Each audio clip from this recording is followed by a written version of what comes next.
தெலுங்கு கருணாநிதியோட சேருவீங்க, எல்லாம் சரிங்க. ராமதாஸ் என்ன உங்களுக்கு கசக்குது? அது ஒரு ஜாதி கட்சின்றதுனால. இவங்க என்ன கட்சி? திமுக என்ன கட்சி? நான் சொன்னேன் நேற்று பட்டியலிட்டல KKSSR, நேரு, ஆற்காடு வீராசாமி, ஏவா, வேலு, வைகோ, பக்கன்னு எல்லாம் அவங்களால தானே உட்காந்துருக்குறான்.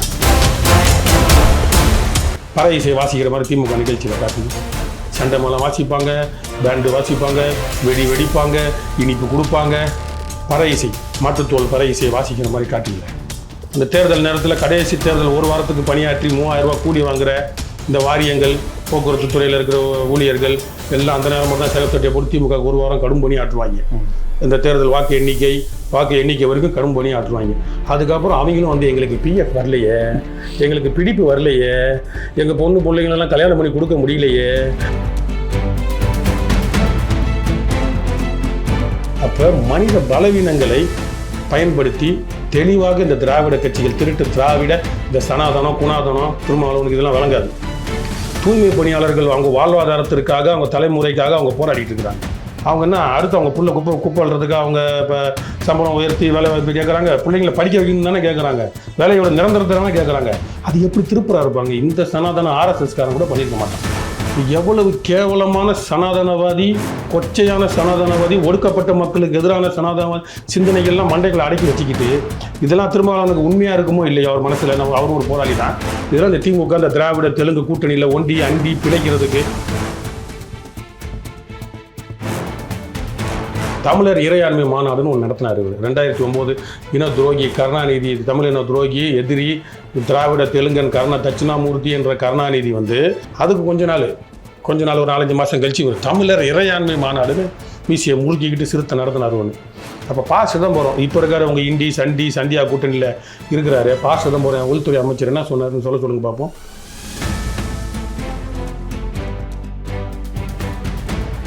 இப்போ அந்த சிதம்பரத்தோட என்ன முகர கட்டையை வச்சுட்டு போய் நிற்கிறீங்க நீங்கள்? அவங்களெல்லாம் சேர்ந்து கூட்டி இருக்கிறீங்களே, என்ன கணக்கு இது? கொஞ்சமாவது அறிவு வேணாமா? தமிழ் அறிவு மணின்னு அப்போ கொஞ்சம் உணர்வாக பேசிட்டு இருந்தார் காங்கிரஸ் விட்டு வந்துட்டு. அப்போ அவர் சொன்னார், தமிழர் இறையாண்மை மாநாடு என்பது சோனியா காந்தி முந்தானையிலையா இருக்கு, கிளம்பி வாயா, கருணாநிதி எதிர்த்து நிற்போம்.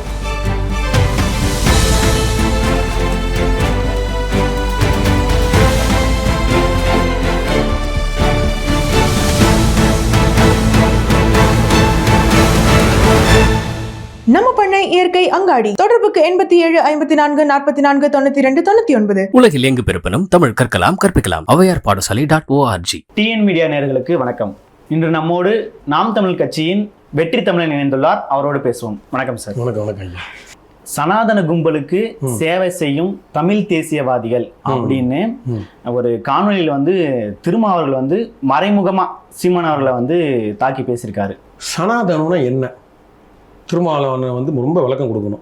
இல்லை அவரோட கூட்டணி கட்சி தலைவர் MK ஸ்டாலின் அவர்கள் வந்து விளக்கம் கொடுக்கணும். அவர் ஏற்கனவே சாதனாவா ஏதோ பேர் தொடக்கத்தில் சனாதனம்னு பேர் இப்போ நடிகை பேரை சொன்னார், சாதனாவா, அந்த நடிகை பேர் மறந்து போச்சு.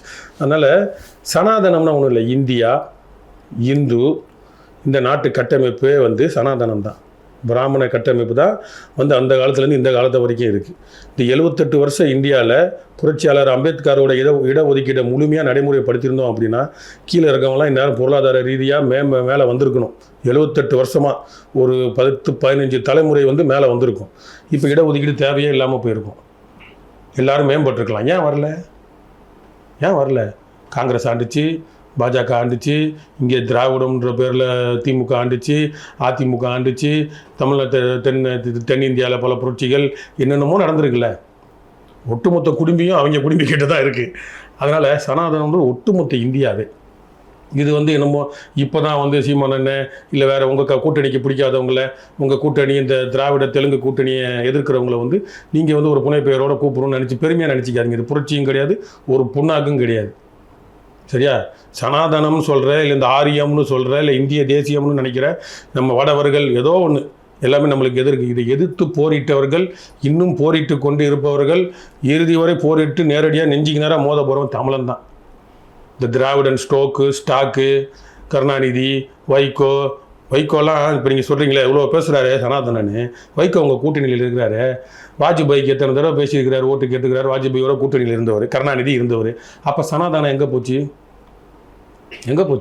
இப்போ காங்கிரஸ் தயவில் ராஜ்யசபா MP ஆகிட்டு வைகோ போய் என்ன பேசினார்? காங்கிரஸை திட்டி தானே பேசினார். அப்போ மோடி அத்வானி புகழ்ந்து தானே பேசினார். அப்போ உங்கள் சனாதனம் எங்கே பிடுங்க போச்சு? அதனால் சனாதனம்னா எதுவும் பெருசாலாம் நினைக்காதீங்க, எங்கேயோ ஒளிஞ்சிருக்கு, திருமாவளவன் பாக்கெட்டுக்குள்ளே இருக்குது, அப்படிலாம் எதுவும் கிடையாது. இது வந்து இவங்களோட கேவலமான சிந்தனை. உண்மையாலே ஆரியத்தை எதிர்க்கிறதுக்கு என்ன ஆக்கப்பூர்வமாக செஞ்சுருக்கிறீங்க? ஒடுக்கப்பட்ட மக்களை மீண்டு எழுதுறதுக்கு அவங்களுக்கு கல்வி அறிவு கொடுத்துருக்கிறீங்களா? சின்ன சின்னதாக எங்கேயாவது அம்பேத்கர் படிப்பவங்க சேரியில் இருக்கும், அதை விட கஞ்சா அடிக்கிறவன் அதிகமாக இருக்கிறானே, கொடுமை பாலியல் கொடுமை செய்கிறவன் அதிகமாக இருக்கிறானே, எப்படி போதையை போடுறதுனால அவன் மாறுறான். அப்போ அவனோட வாழ்வியல் மாறுறதுக்கு, அவனுக்கு ஒரு வாழ்வாதாரத்தை அமைத்து கொடுப்பதற்கு நகர்ப்புறங்களில் வாழும் ஒடுக்கப்பட்ட மக்கள் தான் அதிகமாக பாதிக்கப்படுறான். சிறையில் அஜித் ரசிகரா, விஜய் ரசிகரா, புள்ளிங்கோ முடியை வளர்த்துக்கிட்டு ஸ்டேஷனில் எந்த சந்தேகம் வந்தாலும் அவனை போய் கூப்பிடுறது, அவன் செய்யல அடிக்கிறது, உதைக்கிறது, அவனோட உடலை சிதைச்சி விடுறது, அவன் திருமணமாகி விதவைகளை நிறைய பேரை உருவாக்குறது. இந்த மக்களெல்லாம் எங்கே கிராமப்புறங்கள்லேருந்து எப்படி நகர்ப்புறத்துக்கு வந்தாங்க? அவங்களாம் எல்லாம் அங்கே ஜாதி பாகுபாடு இருக்குன்னு சொல்லிட்டு சமத்துவபுரம் இல்லைன்னா அவங்களை சிட்டிக்கு கொண்டு வரேன்னு கூட்டு வந்து அவங்கள கூலிப்படியாக பயன்படுத்தினது இந்த திருட்டு திராவிட தெலுங்கு கருணாநிதி கேடுகட்ட சனாதானம். இதுதான் திருமாவளவனுக்கு அரசியல் தெரியும். நீ உட்காந்து ஒரு 2-3 சீட்டுக்காக இந்த மாதிரிலாம் சீமான் அண்ணனையோ மற்றவங்களையோ பேசக்கூடாது. இது ஒரு 1000 வருடங்களுக்கு மேலாக தமிழ் நம்ம அடிமையாக இருக்கிறதுனால நம்ம மீண்டு எழுதுறதுக்கு பல இது போராட்டம் பண்ணி அரசியல் கட்சி வாக்கு ஓட்டு இதை கடந்து பல அரசியல் பண்ணிட்டு இருக்கிறோம். நாங்கள் திருமாவளவனால் முடிந்தது தமிழ் அவங்க கட்சியில் வந்த பொறுப்பாளர்களுக்கு தமிழில் பேர் வைக்க சொன்னார், பாராட்டுக்கள் வாழ்த்துக்கள். திருமாவளவனால் முடியலையே வன்னியர் வீட்டில் பறை இசை நிகழ்ச்சி நடத்த, திருமாவளவனால் முடியலையே, இல்லை திமுக கூட்டணி உங்கள் சனாதன கனிமொழி ரிலீஸ் ஆகிறப்போ ஜெயிலிருந்து வரப்போ, ராசா வரப்போ, இல்லை இன்றைக்கி கூட இந்த தேர்தலில் எங்கே வேணால் காட்டுங்களேன், பறை இசை வாசிக்கிற மாதிரி திமுக நிகழ்ச்சியில் காட்டுங்க. சண்டை மேளம் வாசிப்பாங்க, பேண்டு வாசிப்பாங்க, வெடிப்பாங்க, இனிப்பு கொடுப்பாங்க, பறை இசை மாட்டுத்தோல் பறை இசையை வாசிக்கிற மாதிரி காட்டுங்களேன். ஏன்னா பேருக்கு எங்கிட்ட மூலையில் வைப்பாங்க 10ஓட 1 11 மேடையில் அரங்கேற்றம் பண்ணி காட்டுங்களேன். உங்கள் சனாதானம் என்ன பிடுங்கிட்டு இருக்குன்றதை நாங்கள் சொல்கிறோம்.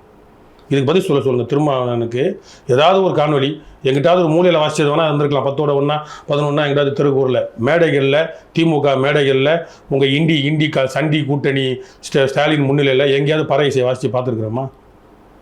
புரிஞ்சுக்கணும். இப்போ நம்மளுக்கு எல்லாருக்குமே செல்ஃபோன் நோண்டிகிட்டே இருப்போம். திடீர்னு ஏதாவது ஒரு காட்சி வரும், கிளாமரா இல்லை அது மனித இயல்பு, ஊன இயல்பு, அடிமையாக நம்ம தவிர்க்கிறது நம்மளோட. நம்மளுக்கு வேறு வேலை திட்டங்கள் இருக்குது, படிக்கணும், வேலைக்கு போகணும், குடும்பத்தை காப்பாற்றணுன்றப்ப அதற்கான நேரம் குறைவாக இருக்கும். அப்போ நம்மளுக்கு வேலையே இல்லை, நம்ம வெட்டியாக உட்காந்துருக்குறோம் அப்படின்னு என்ன பண்ணுவோம், அதை நோக்கி உள்ளே நகருவோம்.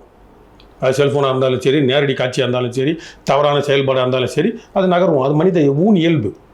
அந்த ஊன் இயல்பு பலவீனத்தை ஏதோ ஒரு காலத்தில் மனிதனுக்கு தேவையாக இனப்பெருக்கத்துக்கு பயன்படுத்த வேண்டியதை, இந்த பலவீனத்தை இவங்க பலமாக மாற்றுகிறார்கள். இது வந்து இப்போ விஜய் கட்சி சுத்தமாக அந்த பலவீனத்தை தான் பயன்படுத்துது. ஆட்டக்காரன் நாட்டியக்காரன்ற மாதிரி சினிமாவை இவங்க வந்து அதை அப்பப்போ உருவாக்குறாங்க. பேரறிஞர் அண்ணா, ஈவே ராமசாமி போன்றவர்கள் பேசி அந்த அவங்க என்ன பேசுனது சரியோ தப்போ அவங்க கொள்கைன்னு பேசினாங்க. அதை மடை மாற்றி இன்றைக்கி வந்து இந்த மாதிரி மக்களை வந்து பலவீனப்படுத்தி சரக்கு கொடுத்து, சாராயம் கொடுத்து, சோறு கொடுத்து. பிரம்மா சொல்கிறது திமுக மாநாட்டுக்கு போயிட்டு ஏதோ பார்த்தேன், எங்கள் தளபதி என்ன கொடுத்துருக்காரு அந்த பையிலேருந்து எடுத்து காட்டுது, தண்ணி பாட்டில், பிரியாணி பாக்கெட்டு. ஏம்மா இத்தனை வருஷம் என்னம்மா பண்ணார்? பெண்களுக்கு என்னம்மா நடந்திருக்கு? பஸ்ஸில் ஃப்ரீன்னா என்ன ஃப்ரீ? வெள்ளை பஸ்ஸில் தானம்மா ஃப்ரீன்னு யார் கேட்டா? பெண்களுக்கு இத்தனை கோடி அந்த பஸ்ஸில் ஃப்ரீன்னு போட்டு இலவசம்னு போட்டதில் இத்தனை கோடி வந்து செலவு செய்கிறோன்னு சொல்லி பெண்களுக்குன்னு சொல்லி அங்கங்கே பதாகை அடித்து ஓட்டுறாரு திராவிட மாடல். அப்போ ஒட்டுறப்போ சாராயத்தினாலே எவ்வளோ குடும்பம் தாலியாகிறது, குடும்பம் பாதிக்கப்படுது, வயசு பெண்கள், பள்ளி கல்வி எல்லாம் தடைப்படுது, இளம் குழந்தைகள் இளம் பருவமெல்லாம் வந்து பாதிக்கப்படுது. அதை பற்றி வயலேஷன், அது ஃபிசிக்கல் வயலேஷன்ற மாதிரி அடி, ஓத, மீதி, குத்து, கழுத்தறுப்பு, நாக்கு கடிப்பு, மண்டை உடைப்புன்னு பொண்டாட்டி புருஷன் கள்ளக்காதல் இவ்வளோ ஓடுதே. கஞ்சா போதையில் சாராயத்தில் ஓடுது. இதை பற்றி ஏதாவது எவ்வளோ செலவாகுதுன்னு பட்டியல் போட்டாங்களா? அந்த தேர்தல் நேரத்தில் கடைசி தேர்தல் 1 வாரத்துக்கு பணியாற்றி 3000 ரூபா கூலி வாங்குகிற இந்த வாரியங்கள், போக்குவரத்து துறையில் இருக்கிற ஊழியர்கள் எல்லாம் அந்த நேரம் மட்டும் தான் சிகப்பு சட்டையை போட்டு திமுக 1 வாரம் கடும் பணி ஆற்றுவாங்க. இந்த தேர்தல் வாக்கு எண்ணிக்கை வரைக்கும் கடும் பணி ஆற்றுவாங்க. அதுக்கப்புறம் அவங்களும் வந்து எங்களுக்கு பிஎஃப் வரலையே, எங்களுக்கு பிடிப்பு வரலையே, எங்கள் பிள்ளைங்களெல்லாம் கல்யாணம் பண்ணி கொடுக்க முடியலையே, போக்குவரத்தில் நாங்கள் இத்தனை வருஷம் வேலை செஞ்சோமே, நாங்கள் என்ன பயனடைஞ்சோம் அப்படின்னு மாறு வேஷம், சிஐடி கம்யூனிஸ்ட் வேஷம் போட்டுவிட்டு வேஷம் ஆடுவாங்க. ஆனால் அவங்க தான் கலப்பணி ஆற்றுவாங்க. அப்போ மனித பலவீனங்களை பயன்படுத்தி தெளிவாக இந்த திராவிட கட்சிகள், திருட்டு திராவிட, இந்த சனாதனம், குணாதனம், திருமாவளவனுக்கு இதெல்லாம் வழங்காது. ஏன்னா அவர் சொன்னது ரொம்ப உச்ச சனாதனம், அவரோட சனாதன போக்கு ஒன்று தெளிவுபட சொல்லிடுறேன் நான். தூய்மை பணியாளர்கள் அவங்க வாழ்வாதாரத்திற்காக, அவங்க தலைமுறைக்காக அவங்க போராடிட்டு இருக்கிறாங்க. எங்களுக்கு அரசு நிரந்தர பணி வேணும், நீ கான்ட்ராக்ட் மாட்டி எங்களுக்கு தினக்கூலியாக மாற்றி வேறு மாதிரி கொண்டு போகிற அப்படின்னு சொன்னப்ப அந்த தொழில் அவங்க தான் செய்யணுன்னு இருக்கான்னு அவர் என்னமோ சனாதனவாதி பேசுகிறாரு. அவங்க என்ன அடுத்து அவங்க புள்ள குப்பை அள்ளுறதுக்கு அவங்க இப்போ சம்பளம் உயர்த்தி வேலை வாய்ப்பு கேட்குறாங்க, பிள்ளைங்களை படிக்க வைக்கணும்னு தானே கேட்குறாங்க, வேலையோட நிரந்தரத்தை தானே கேட்குறாங்க. அது எப்படி திருப்புறா இருப்பாங்க? இந்த சனாதன ஆர்எஸ்எஸ்காரன் கூட பண்ணியிருக்க மாட்டான். மோகன் பகவத், அத்வானி இவன் கூட இப்படி யோசிச்சிருக்க மாட்டான். அவனை இப்படி பதில் சொன்னாங்க பாஜகக்காரன், ஆர்எஸ்எஸ்காரன் பதில் சொன்னான். அவனை விட கொடியமாக பெரிய சனாதனவாதி திருமாவளவன். எப்படிங்க அவங்களுக்கு நீங்கள் வந்து அந்த தொழில் அவங்க நிரந்தரமாக செய்யக்கூடாது, அதனால் அவங்களுக்கு பெர்மனெண்ட் ஆக்கக்கூடாதுன்னு எப்படிங்க சொல்லுவீங்க? அவங்க பெர்மனெண்ட்டாக இருந்தாங்கன்னா அவங்களுக்கு சம்பளம் வரும், ஓய்வூதியம் வரும், எல்லாம் வரும், அவங்க பிள்ளைங்க படிக்கும், அதுங்க மேலே வரும். அந்த தொழில் அவங்க பிள்ளைங்களுக்கும் அதே தொழில் எழுதி கொடுக்கணும்னு ஏதாவது அரசு சட்டத்தில் இருக்கா? இப்போ எவ்வளவு கேவலமான சனாதனவாதி, கொச்சையான சனாதனவாதி, ஒடுக்கப்பட்ட மக்களுக்கு எதிரான சனாதனவாதி சிந்தனைகள்லாம் மண்டைகளை அடக்கி வச்சுக்கிட்டு இதெல்லாம் திருமாவளவனுக்கு உண்மையாக இருக்குமோ இல்லையா அவர் மனசில்? நம்ம அவரும் ஒரு போராளி தான். இதெல்லாம் இந்த திமுக அந்த திராவிட தெலுங்கு கூட்டணியில் ஒண்டி அண்டி பிழைக்கிறதுக்கு தேவைப்படுது. அதுக்காக இந்த தன் கொள்கைக்கு எதிராக அவர் நிற்கிறாருன்றத இந்த வார்த்தையெல்லாம் கேட்டார்னா உண்மையில சூடு சுரண்டு இருந்தால் அவர் கொஞ்சம் யோசிப்பார். அடுத்து வந்து தமிழ் தேசிய எழுச்சி மாநாடுன்னு சொல்லிட்டு ஒரு மாநாடு நடத்துகிறாரு. இதை பற்றி நீங்கள் என்ன நினைக்கிறீங்க? அது ஏன் தேர்தலுக்கு பிறகு நடத்தும் மே 17 நடத்துறாருன்னு போடுறாங்க, என்னன்னு தெரியல. அசைன்மெண்ட் ஒழுங்காக கொடுக்கலையா, இல்லை கூட்டணி சீட்டு கொஞ்சம் அதிகமாக கொடுத்தா முன்னாடி நடத்துவாரான்றது தெரில. தமிழ் தேசிய எழுச்சி மாநாடுனா திராவிடம்ன்றது எங்கே இருக்குது? எங்கே இருக்குது? தமிழர் இறையாண்மை மாநாடுன்னு ஒன்று நடத்தினார் இவர் 2009. இன துரோகி கருணாநிதி, தமிழ் இன துரோகி எதிரி திராவிட தெலுங்கன் தட்சிணாமூர்த்தி என்ற கருணாநிதி வந்து அங்கே போர் நடந்து முடிஞ்சோன்னா மக்களை கொண்டுட்டு மழை நின்றாலும் தூவானம் நிற்கவில்லைன்னு சொல்லிட்டு காட்டி கொடுத்துட்டு இங்கேருந்து சோனியா காந்தியோடு சேர்ந்து அங்கே போய் இந்தியாவுக்கு இலங்கைக்கு கிரிக்கெட் மேட்சை போர் நடக்கிறப்ப நடத்தி விட்டுட்டு எல்லா புரோக்கர் தரகு வேலையும் பார்த்த கருணாநிதி முடித்ததுக்கு பிறகு உலக தமிழ் மாநாடு நடத்தணும்னு முன்னெடுப்படுத்தார். அப்போ உலகம் முழுக்க எதிர்ப்புகள் வந்தோன்னே நான் தான் செம்மொழிக்கு காங்கிரஸ் கூட்டணியில் இருக்கப்போ அனுமதி வாங்கி கொடுத்தேன், செம்மொழி அந்தஸ்து தமிழுக்கு கொடுத்தேன்னு சொல்லிட்டு எல்லா மொழிக்கும் அவங்க வாங்கிக்கிட்டாங்க. கூட்டணி இருக்க கட்சிகள்லாம் கன்னடம் தெலுங்குன்னு, நீ தமிழுக்கு மட்டும் சிறந்ததுன்னு வாங்கி கொடுக்கல, தனித்துவமாக அதுவும் கொடுக்கல. அப்போ இவர் வாங்கி கொடுத்தாருன்னு சொல்லிட்டு உலக தமிழ் செம்மொழி மாநாடுன்னு ஒன்று நடத்தினார். அந்த ரத்த வாடை, அந்த ரத்த கரைகள் இன்னும் மண்ணுக்குள்ளே போகிறதுக்குள்ளே, அந்த வாடை அணையிறதுக்குள்ளே பண்ணார் கருணாநிதி துரோகி பண்ணார். அதுக்கு கொஞ்ச நாள் ஒரு 4-5 மாதம் கழிச்சு ஒரு தமிழர் இறையாண்மை மாநாடுன்னு மீசியை முறுக்கிக்கிட்டு சிறுத்தை நடத்தினார் ஒன்று. அப்போ ப. சிதம்பரம் இப்போ இருக்கார், அவங்க இண்டி சண்டி சந்தியா கூட்டணியில் இருக்கிறாரு. ப. சிதம்பரம் உள்துறை அமைச்சர் என்ன சொன்னார்னு சொல்லுங்க பார்ப்போம். சனாதன திருமாவளவன் அவர்களே, உங்கள் ப. சிதம்பரம் என்ன சொன்னார்? ஈழம்ன்ற வார்த்தையை பயன்படுத்தக்கூடாதுன்னு சொன்னாரா இல்லையா? இப்போ அந்த ப. சிதம்பரத்தோட என்ன முகர கட்டையை வச்சுட்டு போய் நிற்கிறீங்க நீங்கள்? தமிழ் தேசிய எழுச்சி மாநாடுனா ப. சிதம்பரம் தான் உள்துறை அமைச்சர். அந்த மாநாட்டுக்கு பயங்கர நெருக்கடி கொடுத்தார். திருமாவளவன் அவர்கள் நடத்தின தமிழர் இறையாண்மை மாநாட்டுக்கு நெருக்கடி கொடுத்தார். ஈழ வரைபடம் எங்கேயும் இருக்கக்கூடாது, ஈழம்ன்ற வார்த்தை வரக்கூடாதுன்னார். அவங்களோடலாம் சேர்ந்து கூட்டி இருக்கிறீங்களே, என்ன கணக்கு இது? கொஞ்சமாவது அறிவு வேணாமா? தமிழ் அறிவு மணின்னு அப்போ கொஞ்சம் உணர்வாக பேசிகிட்டு இருந்தார் காங்கிரஸ் விட்டு வந்துட்டு. அப்போ அவர் சொன்னார், தமிழர் இறையாண்மை மாநாடு என்பது சோனியா காந்தி முந்தானையிலையா இருக்குது, கிளம்பி வாயா கருணாநிதி எதிர்த்து நிற்போம் அப்படி சொல்லி திருமாவளவனுக்கு ஒரு அறைகோல் விட்டார் தமிழ் அறிவு மணியம். அவரோட இன்னைக்கு அரசியல் நிலைப்பாடு வேற, அது கரைஞ்சு போச்சு. இந்திய தேசியம்ன்றனால அது பாஜக போய் கரைஞ்சு போச்சு. அன்னைக்கு அவர் சொன்ன வார்த்தை அதான். இப்போ பாத்தீங்கன்னா பாமக போன்ற ஜாதி கட்சிகள் இருக்கிற கூட்டணியில நான் இருக்க மாட்டேன் அப்படின்னு திரும்ப பேசியிருந்தார். இப்போ பாத்தீங்க அப்படின்னா ராமதாஸ் அவர்கள் வந்து திமுகவோட இணையறதா பேசப்பட்டு வரும். இந்த நிலையில அவர் இன்கேஸ் அவர் வந்து திமுகவோட இணைஞ்சார்னா, அதாவது ராமதாஸ் இணைஞ்சார்னா திருமாவுடைய நிலை என்னவா இருக்கும்? தெலுங்கு கருணாநிதியோட சேருவீங்க, எல்லாம் சரிங்க. ராமதாஸ் என்ன உனக்கு கசக்குது? அது ஒரு ஜாதி கட்சின்றதுனால இவங்க என்ன கட்சி? அதுலேயும் அவங்க பறையற கணக்காட்டுவாங்க. திருமாவளவனில் ராமதாஸ் கட்சியில் போடி எங்கள் கட்சியில் முஸ்லீம் இருக்கிறாங்க, கிறிஸ்டின் இருக்கிறாங்க, பறையர் இருக்கிறாங்க, எல்லாம் கணக்காட்டுவாங்க. நீ என்ன பண்ணுவேன்? எங்கள் கட்சியில் சிறுபான்மை அணி இருக்குது, முஸ்லீம் இருக்காங்க, கிறிஸ்டின் இருக்காங்க. அப்போ ஒன்று நீனும் ஒரு கட்சி, அவரும் ஒரு கட்சி, பொதுவான கட்சினா கட்சி. நீ ஜாதி கட்சினா எதுவும் ஜாதி கட்சி தானே. அது தெலுங்கு கட்சி, திமுகலாம் தெலுங்கு ஆதிக்க கட்சி. நீ உங்கள் சுய ஜாதி ஆதிக்க கட்சி, அவ்வளோதான்.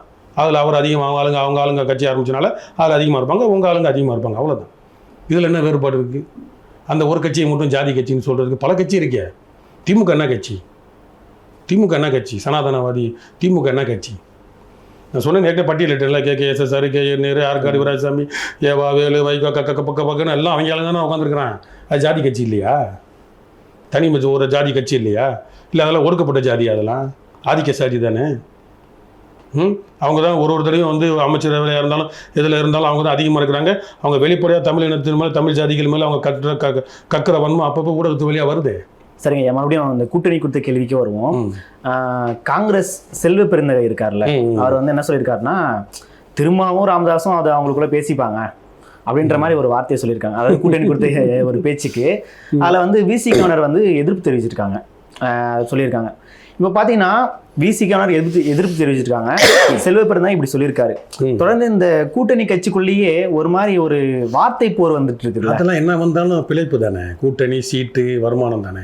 இப்போ காங்கிரஸில் இருந்து எத்தனை பேர், திருச்சி வேலுசாமி ஐயா தலைமையில் விஜய்னு ஒரு பக்கம் போயிட்டு அவர் நடத்தின கிறிஸ்மஸ் நிகழ்ச்சி அங்கே போய் புகழ் பாடிட்டு இருந்தாங்க, எல்லாரும் பேசிகிட்டு இருந்தாங்க விஜய்னு. ஏன் போக முடியல? வேறு எங்கேயும் காங்கிரஸ் இல்லை. இந்திய கூட்டணி சண்டி கூட்டணி சந்தி சிரிச்சு போய் இந்தியா முழுக்க எங்கேயுமே காங்கிரஸ் இல்லை. இங்கே திமுக தயவில் ஒட்டிக்கிட்டு இருக்கு, திமுக தயவுல எச்சையில் பிச்சையில் ஒட்டிக்கிட்டு இருக்கு காங்கிரஸ்.